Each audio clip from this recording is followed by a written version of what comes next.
5월 29일 주일 예배 시작하겠습니다. 같이 기도하겠습니다. 하나님 감사합니다. 우리 주일 거룩한 주일 우리가 다시 모여서 주님 앞에 예배드립니다. 이 공동체 가운데 함께 하시고 이 예배 가운데 함께 하셔서 성령 충만한 예배 되게 하시고 또한 찬양이나 또한 기도나 우리 말씀 가운데 하나님의 영광을 나타내 보여주시옵소서. 우리가 주님을 기대하고 소망합니다. 예수 이름으로 기도합니다. 아멘.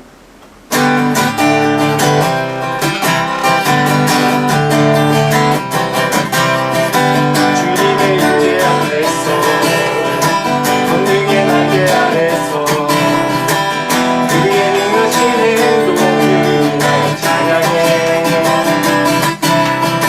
주님의 임재 안에서 권능의 날개 아래서 그의 능하신 행동을 날 찬양해.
하나님만이 나를 구원이시고 왕이시고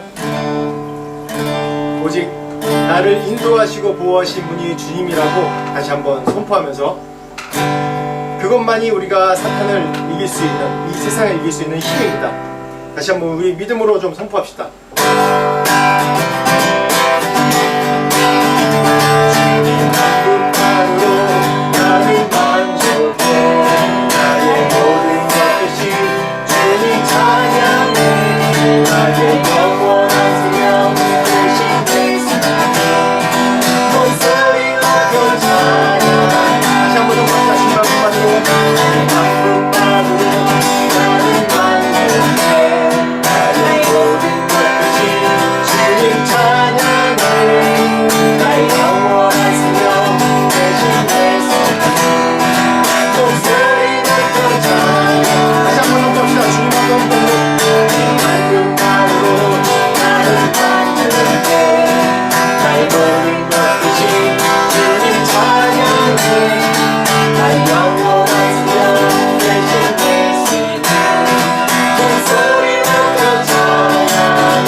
승리하고 우리가 이길 수 있는 힘이 바로 사랑입니다. 오직 주님만 사랑하는 것입니다. 하나님은 사랑이시고 또 그 사랑을 우리에게 보여주셨습니다. 우리가 해야 될 게 바로 하나님만 사랑하고 하나님만 신뢰하고 그분이 바로 승리하시고 왕이신 하나님을 선포하는 것입니다. 그렇게 선포할 수 있는 가장 큰 힘이 바로 내가 하나님이 나를 사랑하고 내가 주님을 사랑한다는 그 사랑 고백이 가장 큰 힘이고 기본이 되는 것입니다. 그래서 다시 한번 우리가 매일 고백하는 그 고백도 주님 사랑합니다. 오직 주님만 사랑합니다. 주님만 나의 하나님이라고 다시 한번 고백합시다. 하나님, 주님 사랑합니다. 오직 주님만 사랑합니다. 주님만 나의 사랑이시고 나의 생명이시고 나의 힘이십니다. 바로 나의 왕이신 하나님을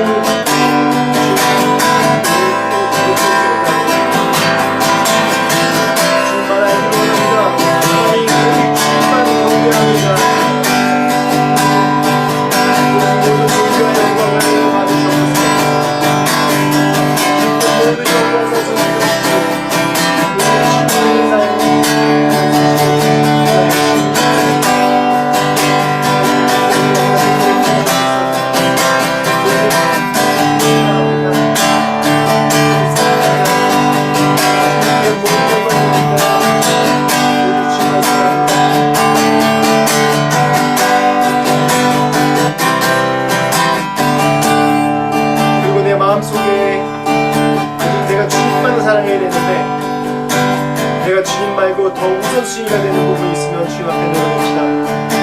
그리고 내가 더 아끼고 소중하게 생각했던 그런 모든 것을 주님 앞에 내려놓읍시다. 그리고 다시 한번 주님을 사랑한다고 내 이익보다도 더 주님을 사랑한다고 다시 한번 내려놓는 기대로 하고 주님 사랑한다고 고백합시다. 다시 한번 기도합시다. 하나님,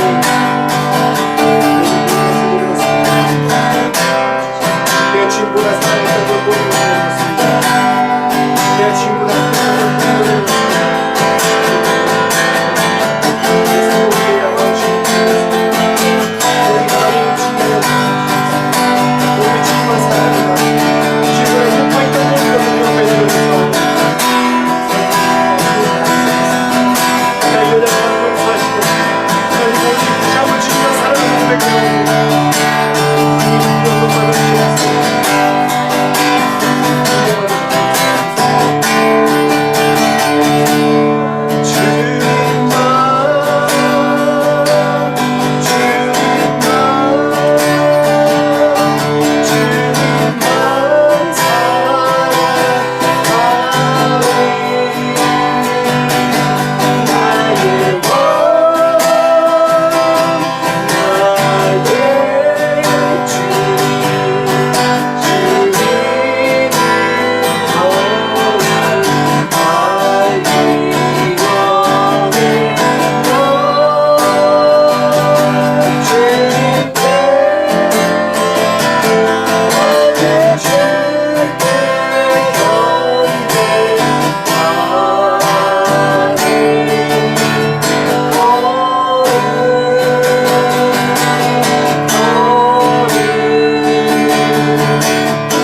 주님 오직 주님만 사랑합니다.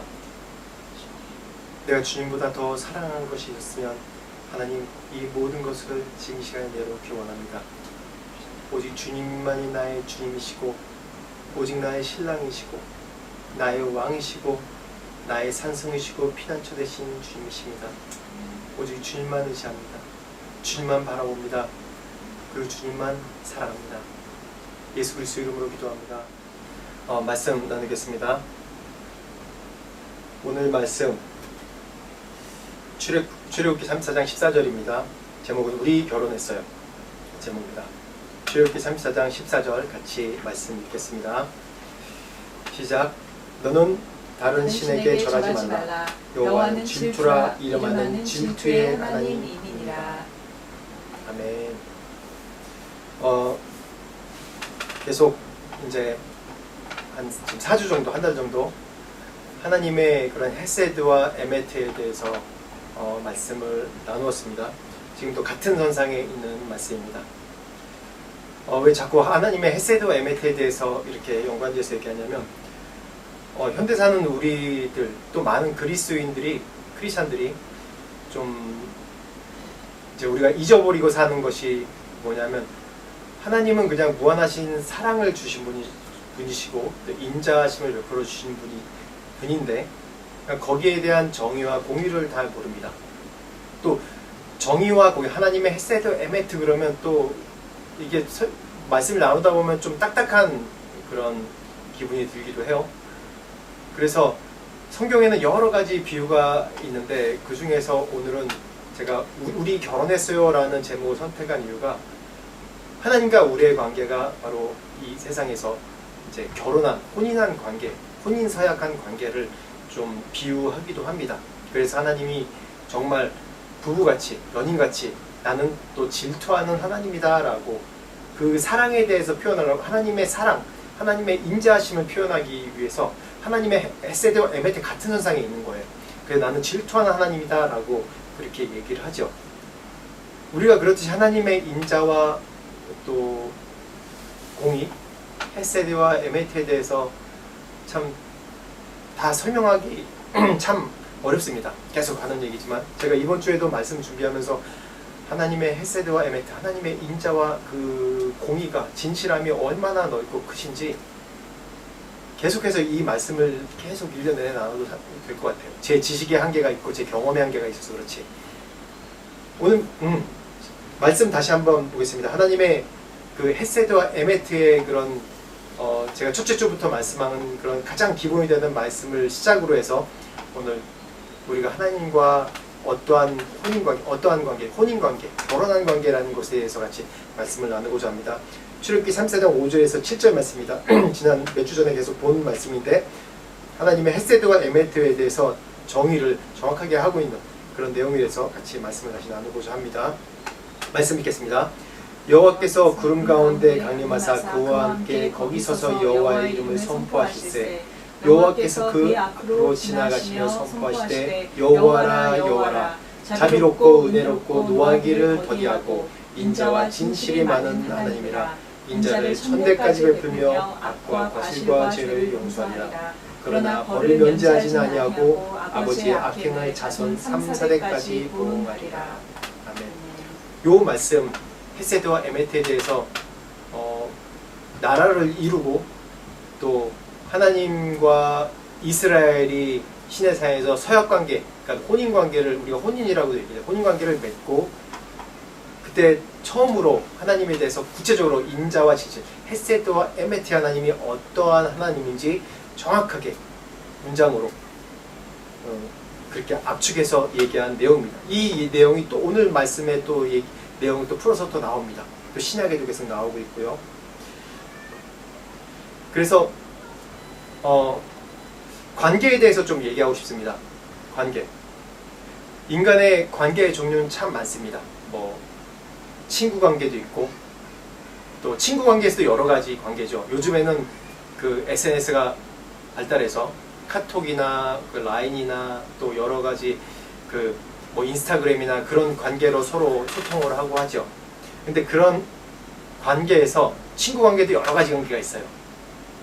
그냥 카톡에 친구 리스트에 이름 있는 사람이 있는가 반면에 뭐 어쩌다 1년에 한 번 뭐 생일 때 메시지를 그냥 축하합니다 라고 예의상 하는 관계도 있고, 또 수시로 연락하는 관계도 있고, 또 비즈니스 관계도 있고, 뭐 여러 뭐 관계들이 많습니다. 근데 제가 요전에 지난주에 제가 대학 졸업한 지 꽤 됐는데 처음으로 제 신학대학 대학 동기 모임 카톡방이 만들어졌어요. 다들 목회하고 또 선교사로도 많이 나가 있고, 그래서 30, 40대는 그런 사역하느라고 바빠서 다른 데 돌볼 여지가 없었던 것 같아요. 우리 모임도 별로 없고, 이제 1년에 한 번씩 뭐 총회 모임에서 만나긴 해도 지나가면서 인사 정도 할 사람이 이게 같이 모여야 된다는 생각은 못 했는데, 처음으로 이제 제가 입학할 때 한 80명이었는데 지금 연락되는 사람은 한 25, 6명? 한 30명 그 정도, 반도 안 되는 숫자들이에요. 그렇게 반도 안 되는 숫자가 지금 뭐 목회나 선교나 또 사역을 하고 있더라고요. 그래서 이런 대학 모임도 있고, 또 저는 뭐 고등학교 3학년 저희 반 모임도 가입돼서 이제 서로 소통하고 있습니다. 근데 뭐 서로 이제 정보 나누고 소통하는 뿐이지 뭐 또 만나는 관계는 아니에요. 어쩌다 한 번씩 반갑다 만나는 관계고, 하물며 이제 이렇게 젊었을 때 아무 내 지위나 이해관계가 없을 때 만난 친구들도 지금 이렇게 그냥 비즈니스 관계가 아니라 그냥 만나기도 안 만나기도 하는데, 친척들도 많이 그런 것 같아요. 친척들도 우리의 혈연 관계지만 뭐 1년에 한 번 볼까? 아니면 뭐 사촌 관계도 볼까 말까 하고, 또 먼 뭐 외갓집 사촌들도 볼까 말까 하고, 조카들도 볼까 말까 해요. 근데 이런 친척 관계도 뭔가 서로의 이해관계나 그런 게 서로 있었으면 또 왕래를 해요. 이런 관계라는 게 참, 인간관계라는 게 영원한 것도 없고 영원하지 않은 것도 없고, 또 어떤 거는 이웃사촌이 내 형제자매보다 친형제자매보다 더 가깝기도 하고, 사람 관계라는 게 참 복잡하고 다산합니다. 근데 제가 계속 얘기했듯이 인간관계 중에서 가장 완벽한 가장 가까운 계약계 관계에서 가장 가까운 완벽한 계약 관계가 바로 혼인, 결혼 관계입니다. 지금은 결혼하면 이혼율도 상당히 많은데, 예전에는 이 대가족 제도가 발달한 대가족인 그런 시대 때는 이 서로 집안에 교류하고 어느 집안에서 어느 집안이다라는 그 자체가 신분이고, 또 그 자체가 신용이었어요. 근데 현대 사회는 그런 신용이 필요 없는 사회죠. 지금 뭐 인터넷이나 아니면 개인 정보 이런 것이 발달해서 각기 개인이 신용이에요. 그걸 통해서 공공기관에 또 확인할 수 있었어요. 근데 심지어는 한 4, 50년 전까지만 해도 그냥 집안 자체가 어느 집안이다, 어느 지역의 어느 집안이다 그러면 그 자체가 신용인 그런 때도 있었습니다. 제가 인도나 태국에서 살다 보니까 아직까지 그런 그 대가족 제도를 유지하고 있는 데가 많이 있어요. 특히 인도 같은 경우에는 아직도 대가족 제도인 그런 영향이 굉장히 많이 있습니다. 그래서 이 집안, 문중 이런 것들이 굉장히 중요해요. 그래서 그 집안에서 대가족 제도일수록 그 집안에서 뭐 이혼을 했다 그러면 여자는 다시 사회로 복귀하기 힘든 그런 어려운 그런 상황이었고, 그래서 또 남자 같은 경우는 그 집안의 수치다 그렇게 여기는 사회예요. 근데 인도 같은 경우에는 도시에 사는 인구가 얼마 안 되다 보니까 지방엔 다 대가족 제도라서 거기서 이혼한다, 무슨 불미스러운 집안에 일이 있다 그러면 도시로 나와서 아무도 모르는 그런 사람의 신분으로 사는 경우도 많이 있어요. 제가 통계청의 자료를 한번 보니까 2022년 3월에 발표된 내용인데, 작년에 결혼한 인구가 19만 명이고 또 이혼한 인구가 10만여 명이라고 10만여 쌍이라고 나옵니다. 이것도 이혼율이 한 4.5% 떨어진 율이라고 합니다. 자료 조사하니까 70년대에는 이혼율이 한 10,000건이었어요. 근데 97년에는 9만 건. 이제 이혼율이 가장 피크를 칠 때는 2003년인데 2003년이 17만 건. 그 월드컵 이런 직후죠. 그때가 우리나라 사회가 이제 계속 급성장할 때였던 것 같아요. 근데 지금은 좀 떨어져 10만여 건이 이제 이혼율인데, 그것도 이제 확률로 보면 결혼한 50%가 이제 이혼한다는 그런 소리입니다. 우리나라만 보면 그렇습니다. 근데 미국이나 서방은 더 심하죠. 그러나 여전히 결혼은 인간의 사회에 있는 계약 관계 중에서 완벽한 또 계약 관계입니다. 하나님이 제정하신 관계이고, 이 결혼 계약을 보면 우리 결혼 서약서라고 있지 않습니까? 결혼 서약서 보면 굉장히 간단합니다. 다른 무슨 아무리 못해도 집 계약할 때만도 조항이 굉장히 많잖아요. 근데 결혼 계약서는 굉장히 간단합니다. 요즘 우리가 항상 쓰이는 결혼 계약서 보면 1549년에 영국 성공에서 만들어진 결혼 서약서를 기본으로 한 내용인데, 제가 이제 영상 띄워드릴게요. 그 자료 띄워드릴게요. 1954년에 영국 성공회에서 뭐라고 그러냐면, 신랑은, 신부는 그대를 아내, 남편으로 맞아 오늘 이 시간 이후로 좋을 때나 나쁠 때나 부유할 때나 가난하거나 아프거나 병들거나 죽음이 우리를 갈라놓을 때까지 사랑하고 아낄 것을 신성한 하나님의 법률에 따라 서약합니다. 이게 계약서 전부예요. 이걸 딱 요약하면 뭐겠어요? 사랑하냐 마냐 이거지 않습니까? 사랑하냐 마냐 이거지 않습니까? 계약서의 조건이 사랑이에요. 사랑. 굉장히 간단한 계약서인데, 이것이 또한 우리 인간 사회에서 가장 완벽한 거라고 얘기합니다. 이 계약서가 굉장히 간단하죠. 그러니까 사랑 하나로 다 끝나는 거예요.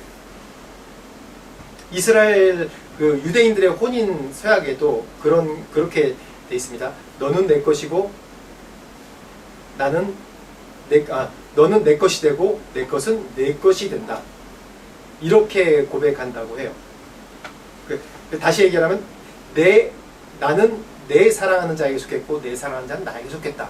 이런 의미죠. 좀 많이 좀 비슷한 것 같아요. 오히려 유대인 서약서가 더 구체적인 내용이죠. 유대인 서약서는 더 좀 성경의 바탕으로 있기 때문에 더 구체적으로 성경적으로 표현하는 것 같아요. 창세기 2장에서 보면 아담이 하와에게 얘기할 때, 이는 내 뼈 중에 뼈, 살 중에 살이라 라고 얘기하지 않습니까? 내 뼈 중에 뼈, 살 중에 살이라 라고 얘기하지 않습니까?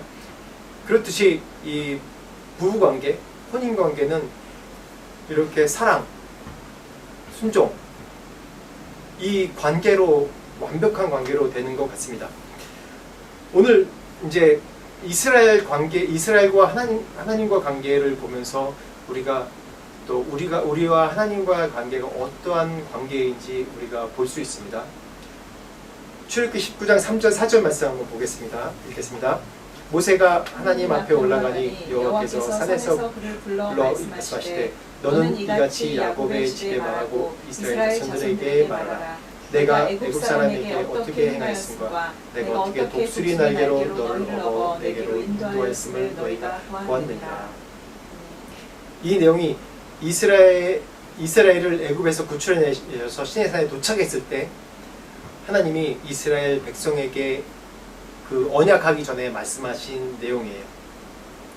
그래서 4절에 내가 애굽에서 어떻게 행하였음과 내가 어떻게 독수리 날개로 너를 업어 이곳까지 인도하였는지 생각해봐라. 그런 내용입니다. 이걸 우리 인간관계, 그러니까 오늘은 제목이 우리 결혼했어요. 그러니까 결혼관계로 얘기해보자면 이 내용이 뭐냐면 구원하는 거예요. 쉽게 얘기해서, 야, 내가 이만큼 너를 아끼고 사랑하고 너를 이만큼 너한테 사인을 여러 가지 보냈잖냐. 그러니까 이제 나와 결혼하자. 이런 내용입니다. 그대로 나와 있잖아요. 내가 애굽 사람에게서 어떻게 행하였음과, 애굽에 있을 때 너희를 구출하기 위해서, 너희를 구원하기 위해서 내가 어떻게 모세를 통해서 여기까지 재앙을 내리고 또 너희를 어떻게 축복해서 이끌어냈는지, 그리고 내가 어떻게 독수리 날개를 업어서 홍해를 지나게 하고 이 광야를 지나게 해서 내가 이곳 시내산까지 오게 했는지, 이게 바로 증거지 않냐. 내가 어느 나라에게도 이렇게 행한 일이 없지 않냐. 너에게만 이렇게 행하지 않느냐. 그러니까 구원하는 거예요. 이제 나랑 결혼하자. 이 내용입니다. 제가 이제 결혼할 때 저도 제 아내에게 이 여러 가지 사인을 많이 보냈습니다. 그러니까 본인은 그렇게 생각 안 할, 그때 잘 감은 있었는지 모르겠는데 뭐 여러 가지 이제 사인을 이제 보내기도 하죠. 결혼할 때 다 그러지 않습니까? 여러 가지 사인을 보내면서 이제 내 마음을 이제 약간씩 알려니 그러다가 결국 나를 딱 정해서 이제 나랑 사귀자. 결혼은 사귀자. 한번 생각해봐라. 그렇게 얘기하면서 이제 서로 약혼관계가 되고 또 결혼하는 관계가 되지 않습니까? 그렇듯이 사람이 결혼할 때도 그 전에 여러 가지 특별히 이 사람에게만 내가 특별히 내 마음과 내 행동으로 내 표현을 계속해요. 그걸 알든 말든 상관없이. 그러다가 이 관계에 반응을 하면 그제서야 결혼합시다 라고 얘기를 하는 게 바로 이 결혼까지 꼬리라는 거죠. 그랬듯이 이제 5절 6절 말씀 계속 보겠습니다. 다시 읽겠습니다. 세계가 다 내게 속하였나니 너희가 내 말을 잘 듣고 내 언약을 지키면 너희는 모든 민족 중에서 내 소유가 되겠고 너희가 내게 대하여 제사장 거룩한 백성이 되리라. 너는 이 말을 이스라엘 자손에게 전할지니라. 5절 6절 말씀입니다. 그렇게 구원을 하면서 하나님이 얘기합니다. 이제 너가 나와 언약을 하면 그 언약을 하면 어떤 관계가 되냐? 내 소유, 너는 모든 민족 중에 내 소유가 되겠고 내가 대하는 제사장 나라가 되며 거룩한 백성이 되리라 라고 얘기합니다. 그 조건은 순종입니다. 순종.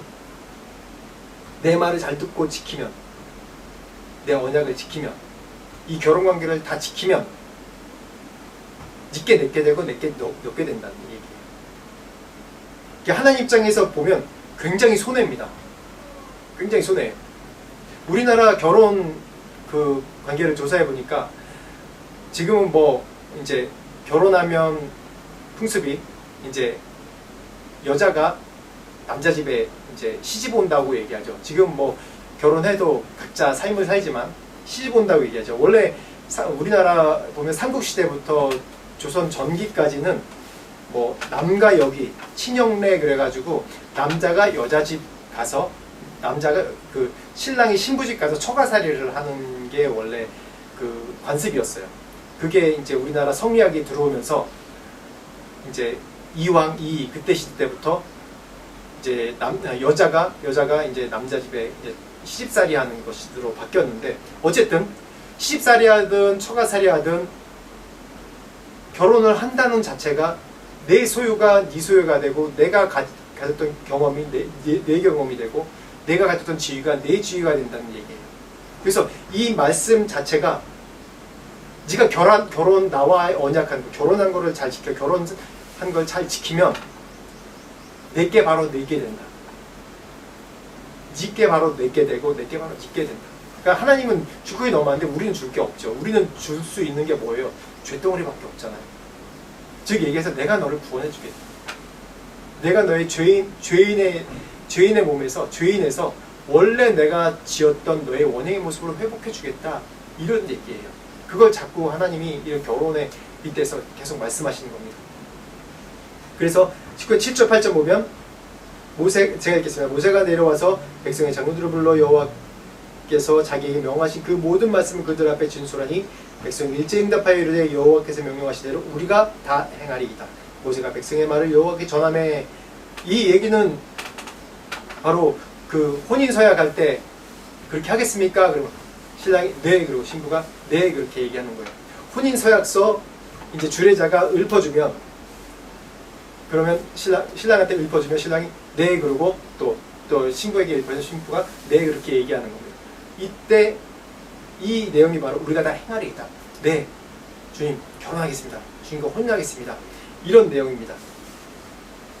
그래서 20장 1절에서 6절 보면 굉장히 중요한 말씀인데 그 십계명에 관한 내용입니다.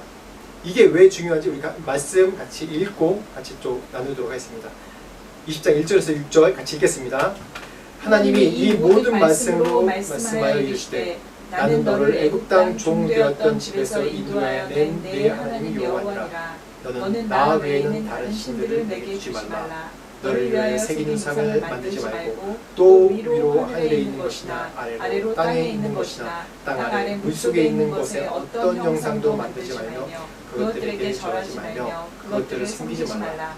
나 내 하나님 여호와는 질투하는 하나님인즉 나를 미워하는 자의 죄를 갚되 아버지로부터 아들에게로 3, 4대까지 이르게 하거니와 나를 사랑하고 내 계명을 지키는 자에게는 1000대까지 은혜를 베푸느니라.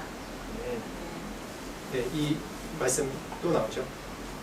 아버지부터 3, 4대까지 또 그 은혜를 1000대까지 누리게 하겠다고. 네가 오늘 나와 맺은 언약의 내용이 바로 이것이다. 이 결혼 서약, 부부로서 우리 하나님과 언약한 부부로서 지켜야 될 내용이 이것이다 라는 내용입니다. 하나님 외에 다른 신을 섬기고 우상을 섬기는 것을 하지 못하고 나 외에 다른 신을 두지 말고 오직 나만 사랑해라. 우상을 만들지 말라. 왜? 나는 질투한 하나님이다. 이 내용을 요약하면 어떤 내용이냐면 하나님 한 분만 섬겨라. 하나님 한 분만 사랑해라. 하나님의 계명을 순종해라. 이 내용입니다. 즉 하나님 한 분만 섬기는 것, 하나님만 사랑하는 것, 또 하나님 계명에 순종하는 것, 이것이 같은 얘기예요. 이게 바로 하나님 한 분만 사랑이라는 뜻입니다. 이것을 결혼한 관계로 다시 얘기하면, 다시 번역해서 해보면 아내 외에 다른 여자를 생각하지 마라. 아내 외에 다른 세컨드를 두지 마라. 아내를 사랑하는 것이 아내가 기뻐할 만한 것을 하는 것이다. 굉장히 적절한 비유죠. 그러니까 좀 이해가 되지 않습니까? 제가 왜 아내라고 굳이 비유했냐면 이제 요 다음에 나오지만 우리가 남자가 여자에 이게 좀 많이 달라요. 이 성향이 많이 달라요. 이게 전부 다 그런 건 아닌데 결혼한다 그러면 여자는 모든 것을 다 그 남편에게 다 집중을 하더라고요. 남자는 결혼했다 그러면 아내에게 집중하지만 집중하는 건 또 다른 거예요. 책임감 때문에 일에 집중하고 다른 것에 더 집중하더라고요. 그래서 하나님이 왜 굳이 이 10계명의 계명들을, 언약의 계명들을 디테일하게 나열하셨냐면 우리가 하나님의 마음을 다 모르기 때문이에요. 또 그 이유가 우리가 죄인이기 때문에 그렇죠. 우리가 결혼 생활하면서 살다 보면 이렇게 서약으로, 사랑 서약으로 다 끝날 것 같지만, 이렇게 얘기하면 로맨스가 없다고 생각할 것 같지만, 처음에 뜨거운 사랑으로 사랑하고 결혼 서약으로 모든 것이 되는 것 같아요. 근데 몇 개월 지나고 1년 지나고 또 아이가 태어나고 그러면 이제는 생활이 되고 책임감이 되는 거예요. 그러다 보면 뜨거운 사랑으로 다 해결되지 않은 부분이 많은 것 같아요. 그래서 서로 막 불만도 있고 그러면서 서로 대화하면서 앞으로는 이거 이렇게 하자, 애는 어떻게 하자, 뭐 설거지 누가 하자, 밥은 누가 하자, 언제 어떻게 하자, 또 우리가 부부의 시간이 필요하니까 우리 대화하는 시간을 갖자, 또 일주일에 한 번, 한 달에 한 번 데이트를 하자, 뭐 이런 여러 가지 소통을 하려고 얘기들을 많이 해요. 이런 것들이 보면, 왜냐면 제가 방금 얘기했듯이 화성에서 온 남자, 금성에서 온 여자 책을 보면 남자, 여자 성향이 너무 다르다는 게 분명히 나타나요. 그렇기 때문에 결혼하면 부부 세미나도 참석해보고 이렇게 여러 가지 해봤지만 서로 소통을 하면서 이제 서로 규칙을 정해가는 거예요. 그렇다고 뭐 이게 규칙 정확하게 하는 것이 아니지만 살다 보면 서로 애정 갖고 사랑하고 살다 보면 내 아내가 기뻐하는 것이 뭐고 내 아내가 싫어하는 것이 뭐고 내가 또 남편이 싫어하는 것이 뭐고 남편이 좋아하는 것이 뭐고 서로 이게 알게 되는 거예요. 그러면서 서로에게 사랑하기 때문에 배려하고 또 기뻐하는 것을 하는 거예요. 계속. 그러면서 서로 깎여 나가는 거예요. 그렇듯이 하나님이 십계명을 주시고 언약관계를 주신 이유가 뭐냐 하면 바로 그런 것입니다. 내가 기뻐하는 것이 이런 것이다. 내가 원하는 것이 이런 것이다. 내가 싫어하는 것이 이것이고 내가 기뻐하는 것이 이것이다. 그렇게 명확하게 말씀해 주시는 겁니다. 십계명이란 게. 우리 십계명 보면 깝깝하지 않습니까? 나 외에 다른 신을 두지 말라, 뭐 하지 말라, 질투하는 입니다. 왜 하나님이 질투를 왜? 하나님 너무 이기적이야. 그렇게 얘기하는 거 잘못된 거예요. 그렇게 얘기하면 제가 계속 우리 인간의 혼인관계, 결혼관계에 대해서 얘기하지 않습니까? 하나님은 우리를 사랑하세요. 하나님은 우리만 바라보고 있고 또 하나님도 우리가 하나님만 바라보기 원하세요. 너희는 내 모든 것이다. 그 증거가 있지 않습니까? 하나님이 직접 내려오셔서 독생자 예수 그리스도를 통해서 십자가 복에 돌아가심으로 그 사랑의 완성을 보여주셨습니다. 내가 말로만 한 것이 아니라 진짜 내가 그렇게 했다. 말씀이 육신이 돼요.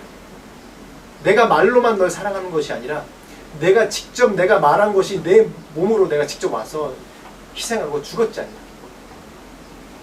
그래서 하나님이 우리의 연약함을 알기 때문에 십계명을 통해서, 계명을 통해서, 언약을 통해서, 계명을 통해서 구체적으로 어떻게 하라, 예배는 어떻게 하고 어떻게 하라 계속해서 구체적으로 말씀하시는 거예요.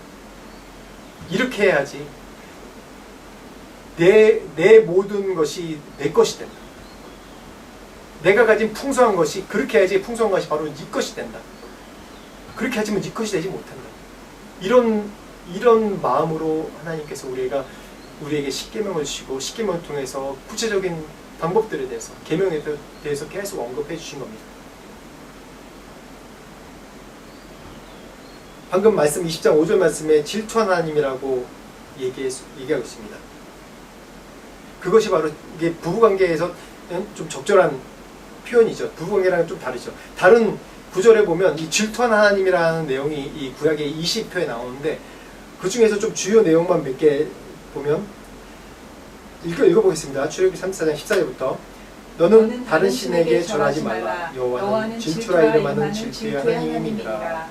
다음 여호수아가 백성에게 이르되 너희가 여호와를 능히 섬기지 못할 것은 그는 거룩하신 하나님이시오 질투한 하나님이시니 너희 허물과 죄를 사하지 아니하실 것이니라. 여호수아서 24장 19절 말씀입니다. 다음 말씀 만군의 여호와가 말하노라 내가 시온을 위하여 크게 질투하며 그를 위하여 크게 분노함으로 질투하노라. 네. 하나님 질투한 하나님이라고 계속해서 언급하십니다. 이 질투란 단어를 쓸 때는 거의 공통적으로 한 가지 단어의 질투한 하나님이라 써요. 어떠한 단어냐면 이스라엘이 이방신을 쫓고 이방신을 경배하고 우상을 섬기고 우상 경배할 때 하나님이 동일하게 질투한 하나님이라는 이 단어를, 이 문장을 쓰십니다. 하나님 질투하신 하나님이에요. 얼마나 다른 신을 섬기고 오는 거 얼마나 질투나겠어요. 질투가, 인간의 질투는 다른 사람이 잘못되게 하기 위해서 하는 질투지만 하나님의 질투는 아니에요. 우리를 위한 질투예요. 제가 요전에 좀 크게 질투난 일이 있었는데 요즘에 이제 아내가 계속 코칭 수업 하느라고 코칭 수업이 굉장히 시간이 많이 이제 소요가 되더라고요. 이제 코로나 기간 돼서 이제 오프라인으로 못하니까 이제 온라인으로 하니까 더 많은 시간을 이제 세미나나 뭐 교육하는 과정 중에 더 많은 시간을 할애하게 되더라고요. 저도 그것 때문에 이제 다른 교육 세미나 하면서 혜택을 많이 본 그런 케이스도 있고, 근데 제 아내가 코칭 교육하면서 많은 시간을 계속 할애하더라고요. 특히 이제 지난주에 뭐 시험이 있어서 시험 때문에 계속 서로 줌으로 실습도 하고 조언하는 실습도 하고 계속 그런 것이 있는데 제가 뭐 일주일 내내 그냥 얼굴은 보는데 그러니까 특별히 막 깊게 대화할 시간이 별로 없는 거예요. 왜냐면 코치에서 계속 그 시험 준비하다 보면 와서 자야 되고 나머지 시간은 저희 밖에 있는 화초를 들여다보거나 이제 그런 시간에 활용하고 그래서 제 마음속에 좀 섭섭한 마음이 계속 쌓여 있었어요. 그러다가 한 번은 딱 지나가는데 문 앞에서 남자의 목소리 들리는 거예요. 줌에서 남자분이랑 이제 같은 조가 돼서 이렇게 서로 이제 코칭해 주는 건데 코칭해 줄 때 반응을 잘 해줘야 되거든요. 잘 모르지만 반응해 주면서 맞습니다 하면서 대화를 계속 이끌어내는 거예요. 근데 계속 웃기도 하고 박수쳐서 반응도 해주고 그러니까 갑자기 마음속에 질투가 확 제가 일어나는 겁니다. 그래서 꿍 하고 있다가 막 틱틱거리고 막 이제 그러니까 아내도 화나고 그러다가 다투다가 뭐 그 싸움한 거 아닌데 다투다가 제가 얘기를 했어요. 이런 게 나는 질투했다, 화났다. 그러니까 아내도 아 맞네, 그렇게 들릴만 하네 라고 해서 사과했던 그런 일이 지난주에 있었습니다. 이 질투라는 게 사랑이기 때문에 나오는 거 아닙니까?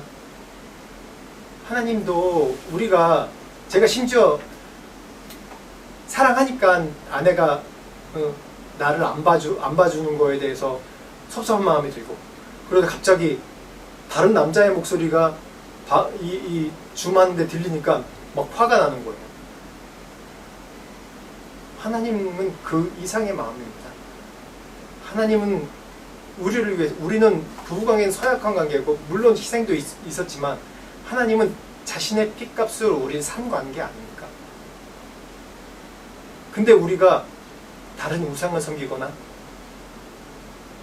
또한 하나님 외에 다른 것을 바라본다면 얼마나 하나님이 마음 아프겠습니까? 하나님의 질투는 우리를 잘못되게 여긴 질투가 아니라 하나님께 있는 모든 풍성한 것을 너희가 가져가라고 하기 때문에 하나님께서 질투란 표현을 하시는 거예요.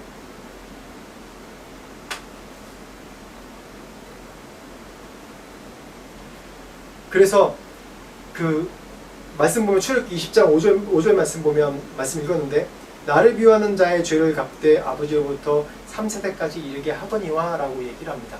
실제로 우상 숭배하는 그런 집안에 이런 저주들이 있는 케이스들이 여러 가지 케이스가 있습니다. 뭐 이렇게 얘기하면 좀 거북스럽게 들릴 분도 있는데, 실제로 뭐 귀신 들렸다거나 아니면 어떤 좀 유전되는 병이 있다거나 정신질환이 있다거나 그런 케이스를 보면 이제 그 3세대까지 올라가 보면 거의 이제 그런 우상 숭배한 그런 케이스들이나 여러 가지 좀 안 좋은 케이스들이 많이 있더라고요. 이제 사람들 기도해 주다 보면. 그래서 지금 뭐 그런 게 많이 없는데, 지금 막 귀신 내쫓기도 하고 기도하면서 막 귀신 내쫓고 사탄을 뭐 귀신 물러가라 그렇게 그런 일들이 예전엔 많이 있었는데, 뭐 내적 치유할 때도 그런 케이스들이 많이 나타나요. 보면 그런 것들이 우리가 단지 이제 우상을 섬기기 때문에 내 자손들이 귀신 들리고 정신병이 일어나는 그런 케이스만 얘기하는 것이 아니라, 말씀 가운데 보면 우리가 우상 섬기는 게 그냥 정말 다른 부처를 섬긴다거나 다른 이제 우상을 만들어 섬기는 그것만 얘기하는 것이 아니에요. 현대 말씀 보겠습니다. 말씀 마태복음 6장 24절에 보면, 한 사람이 두 주인을 섬기지 못할 것이니 혹 이를 미워하고 저를 사랑하거니와 혹 이를 중히 여기고 저를 경히 여김이라 너희가 하나님과 재물을 겸하여 섬기지 못하느니라.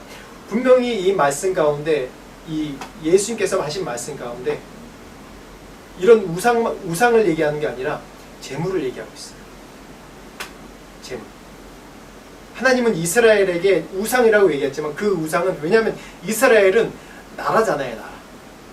나라 민족에게 하나님께서 혼인관계 맺으시면서 우상을 섬기지 마라라는 내용이죠. 우상을 섬기지 마라라는 거는 그 시대에 그 가나안에 있는 트렌드, 우상을 섬기는 그 트렌드, 우상을 섬기는 그들의 이유도 보면 농경사회이기 때문에 뭔가 우상을 섬김으로써 자기가 비가 내리고 농경의 축복을 받으려고 하는 거예요. 다. 그 재물이랑 연결되어 있는 겁니다. 다. 그렇듯이 이 신약시대 때 예수님께서 말씀하신 건 하나님과 재물을 겸하여 섬기지 못한다.